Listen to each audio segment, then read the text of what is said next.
Good afternoon, everyone, and welcome back to the Amazing Grace Cuisine Cooking. As you can see, I haven't been recording not much of lately, but because of now the festivities of Christmas coming. So I'd like to share some traditions that we normally do in Puglia. In Bari, this is a recipe that we do all the time for the holiday season. And they're called I Taralli con l'Anice, which is, they're like bread sticks, and they have anise seed in it. You can make them in different type of flavors. If you like fennel seed, or if you have pizza flavor, you can add it in. So as you can see, I have prepared all the ingredients here just to show you. Preferable, I remember my mother-in-law, this is the actual, oops, that's in French. It's called Monarch cake and pastry flour. But however, if you can find it, because it's very hard to find, all-purpose flour is fine. Or if you can find another brand of cake and pastry flour is much better too. And this recipe I already measured. It's what I have here. It's 10 cups. As you can see, you're probably wondering, wow, what is the concept of this working table? Well, this, my late dad, he made it for me. And it's great when you have to make a big quantity of pastries. So it comes in handy. And I like to share that because it's very special to me and it brings me memories. However, so I have prepared here, I measured 10 cups of flour. I have made a hole right in the center. And now the recipe is you put half of the olive oil, half a cup of olive oil into the flour. And we can do that so it strains really well. And a tablespoon of salt. So you can just kind of shake it all around. Now, if you prefer not as salty, you can put a little bit less, or people that are, you know, they're not high blood pressure or whatever, they can't have too much salt, but a tablespoon of salt. Now, I have a few other recipes that my mother-in-law, my late mother-in-law, she had left me. And this is the original, but however, Crisco was one of her secrets also to make the taralli come nice and crispy. And so I'm gonna try it this time with the Crisco, and I'm gonna put this into just like a thin slice. There we go. And once you've mixed the oil and the Crisco, what I've measured here is 3 cups of white wine. I just warmed it up because if you get it from a wine cellar, the wine is very cold. So you want to leave it as a room temperature or just warm it up on warm, like on the stove. So here we go. You can start mixing. So you can melt the Crisco and the oil. And then I'd like to start pouring a little bit at a time of the white wine.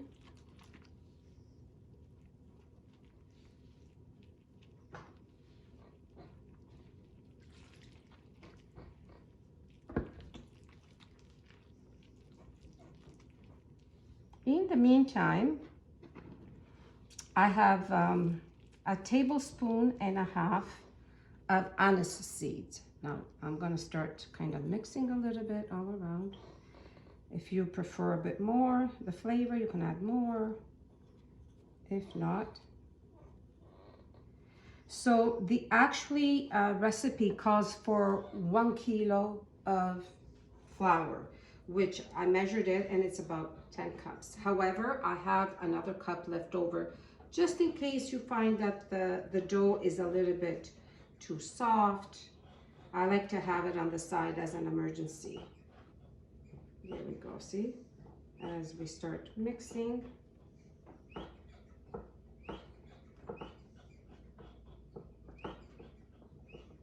going to put a little bit more.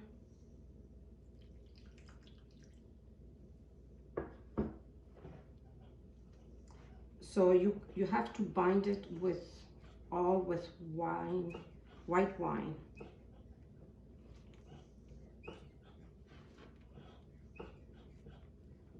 There's no water added or anything like that.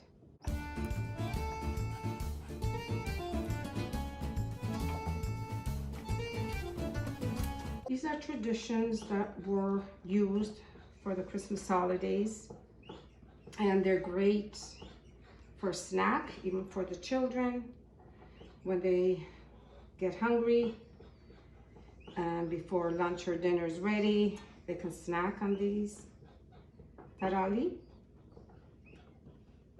And a lot of the times they were served also after having dinner, and you have a glass of wine, they would drop a couple of these taralli in the wine, so they would soften and then have the taralli.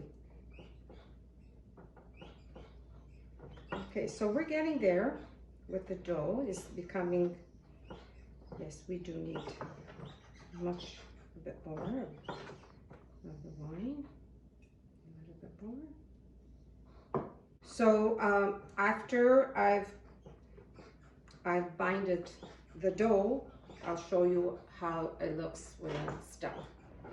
So as you can see, I've worked the whole dough into this kind of texture, and when you touch it, it's going to feel almost like plasticine. It's exactly the same. When it feels this way, then it's a good texture. But I forgot to mention, I am doing this. If you have a KitchenAid, you can also start it in the KitchenAid. And also, if you have the pasta attachment, you're going to see what I mean. You can work at it with the pasta machine. But I like to do it the old-fashioned way, because I can see why the ladies in those days were very fit, because of their baking and making bread. They used to always build their muscles and keep fit. And this is why I want to show the old-fashioned way how to make it. But of course, now everything is so modern. If you want to do it the faster way, you can also use the KitchenAid, which I also have. But I just wanted to show you the original that has been passed on from generation to generation, and which is kind of nice. And then it's up to you how you want to make it. Now, however, I just realized the wine that goes into 10 cups of the flour was 2 cups and 3/4 to make it, to have this density of the dough.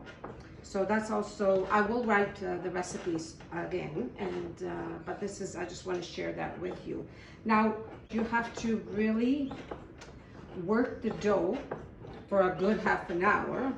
Now, that's when there's, in those days, they didn't have these machines, so they used to really work hard. So, after working and kneading it for a good 15-20 minutes, you can, which I already did. Afterwards, you can just kind of work it with the machine. So this is the actual finished look. You can take a look. And now I'm going to cover it, and for maybe a few minutes while I prepare the machine. This is the machine that I've attached, and this used to be my mother-in-law's, and it's been passed on. Another trick that a lot of ladies, as they progressed with the Taralli, they had to find an easier way to not make it, to not work very hard on it. So the dough has been setting for about 10 minutes or so, so we can start cutting. If you have a machine like this, or your pasta attachment to your KitchenAid, you can do the same thing. You have to put it on the big hole. So, and you just do that, then you fold it. And the reason why we're doing this, because you're working, instead of punching it and kneading it with the machine, you're doing the same thing. And when you hear like a little bubble popping, that means that the dough is ready. I haven't heard it yet. Let's take a look. So I did it already a few times.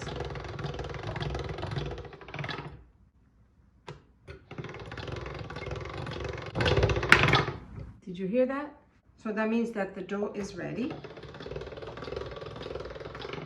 So then what I do, I fold it this way, long ways, and I do this. You see, it comes nice and long, and it's ready. Then I roll it like this, and roll it, and roll it, and roll it, and roll it, and then you kind of punch it together. And then you can start rolling now to the size of your taralli.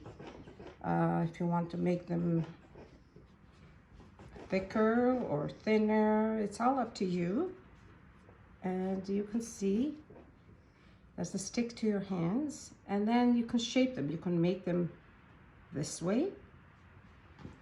Okay, you need a knife. And they're done. Or you can make them, I'm going to show you another shape, you can make them round, like little, this way, see? Or there was another way that you can also do, is just just kind of chop them up into small pieces and just do them this way too. So when you do shape them this shape, in Barese we call them pishwaried. The meaning of it is because they're like drips of pee when it comes down. Pishwaried. I guess that's what it means. Anyway, so I thought I'd share that with you. So there's so many different ways, and this is great because even the children can also help you to roll and shape them. So it's going to take a while to make these all. It's so when I'm finished making them all, then I'll show you the next step. See you later.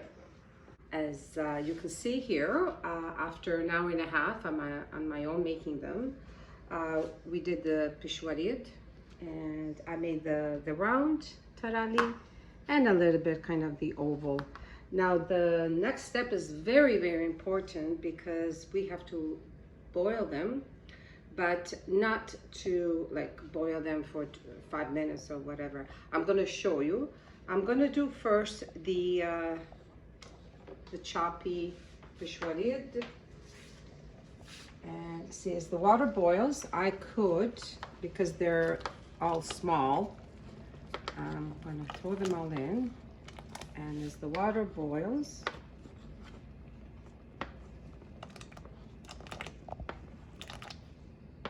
because there's less of room, put a nice big pot of water.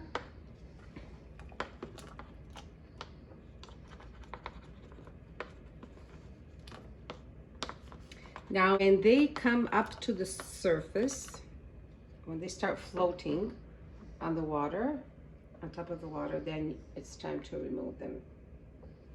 And then after that, we have to put them on a tablecloth, and they have to dry.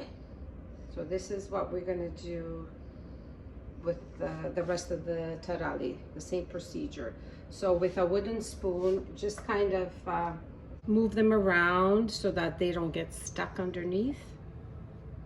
As you can see, some of them are already floating.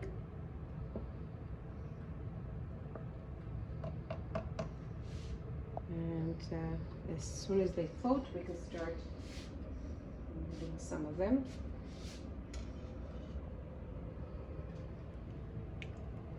So it's not that you have to keep them a minute or 5 minutes. And then we see how they just come up.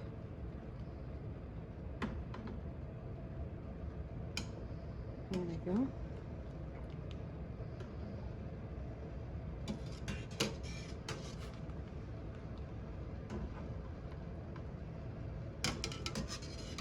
Now, before I put those on the tablecloth, I'm going to drop in there a few of these round ones. Now these ones, maybe we can do about 15 of them because of my pot size. Perfectly. There, perfect. Now again, the wooden spoon. See if they start. Yeah, just move them around a little bit. Again. So while they start coming up to the top, we can start putting them on the tablecloth so they can start to dry. You can use your hands too. And now the process of drying is very, very important. Now we can do them and leave them overnight to dry, and once in a while between now and before you go to bed, because right now it's about 4:30ish. What we do, we have to turn them once in a while to make sure that they dry on both sides very good. Now some people have some kind of let them dry for about 4 hours or 6 hours. So it's good to start making them from the morning because it's almost like a whole day process. If not, you can leave them overnight, and then in the morning, then you bake them after they've dried really well. And as we can see, these ones are all they already came up to the surface. And we take them out. And this is going to be the procedure till I finish the rest of the taralli. So as I showed you the last time that we had the taralli to dry, and it took about 3.5 hours to dry. And in between, every half an hour, 40 minutes, I would turn the taralli so that they would dry really good. So once they were dried, I bake them. And as you can see, you need like a pizza pan with a hole is good. And they have to be like a golden color. Or you can put them on a tray, something like this. And you still have to kind of turn them. And you have to bake them for about 35 to 40 minutes at 350 in the oven. So halfway, about 20 minutes or so, you just open the oven and you turn them so they go on they take color on the other side too, just to check them. And like I said, when they have a beautiful golden color, they're ready. And as you can see, they cracked, they come delicious, and they're great for like for antipasto when you prepare you know, a special prosciutto and cheese and anything you know, that you'll serve before having dinner or lunch for the holidays. So they're great. And I just want to wish you all a wonderful, wonderful taralli making. I hope you succeed, and if you don't, you know where to reach me if you have any questions. So enjoy, and it was wonderful, and I'm very happy to come back to show you some of my favorite traditional dishes. Enjoy. Have a great holiday with your family. It's a time also to enjoy, be happy, and be thankful for every day in our life.